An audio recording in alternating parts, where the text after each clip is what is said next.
Hi అండి. నమస్తే అందరికీ. ఈరోజు నేను మీకు చూపించబోయే పచ్చడి వచ్చేసి వెల్లుల్లిపాయ నిల్వ పచ్చడి అండి.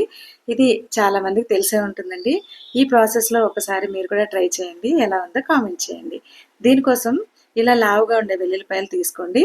వీటన్నిటిని కూడా ఇట్లా విడదీసి పైనున్న తొక్కనంతా పొట్టుని తీసేయాలన్నమాట. నేను ఇంచుమించుగా ఒక హాఫ్ కిలో తీసుకున్నానండి.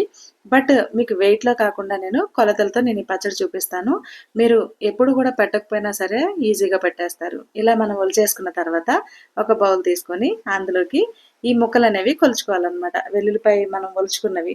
వీటినొచ్చేసి 5 బౌల్స్ అయ్యేలా చూసుకోండి. ఏ బౌల్ అయినా పర్వాలేదు.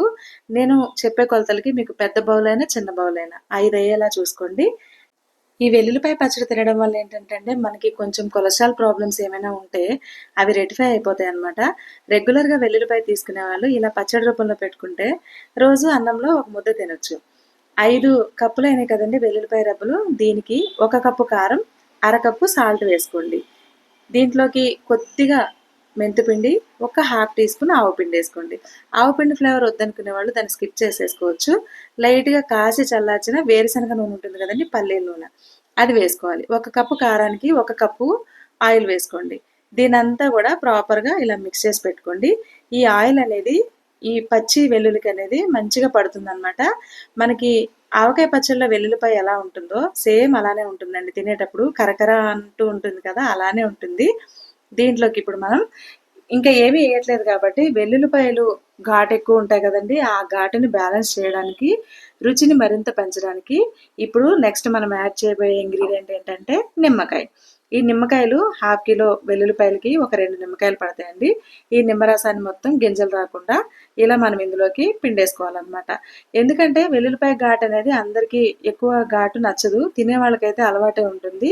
ఒకవేళ ఇలా ఘాటు నచ్చలేదు అని అనుకునే వాళ్ళు వెల్లుల్లిపాయలు వేయించి కూడా పచ్చడి చేసుకోవచ్చండి. అప్పుడు కొంచెం ఘాటు తగ్గుతుంది. బట్ వెల్లుల్లిపాయలో ఉండే ఫ్రెష్ ఫ్లేవర్ అనేది మనకి రాదు. ఇప్పుడు ఇది మూత పెట్టేసి నేను 4-5 రోజులు పక్కన పెట్టేశానండి. వీటిలోకి ఈ పులుపుకి, కారానికి, వెల్లుల్లిపాయలనేది ఉప్పుకి మంచిగా పీల్చుకొని మనకి ఆవకాయలో వెల్లుల్లిపాయలు ఎలా అయితే ఊరతాయో అలా ఊరతాయన్నమాట. ఇప్పుడు దీనికి మనం తాలింపు వేసుకోవాలండి. ఆ తాలింపు ప్రాసెస్ ఏంటనేది చూద్దాం. ముందు ఒక బౌల్ కారానికి ఒక బౌల్ ఆయిల్ వేసుకున్నాం కదండీ!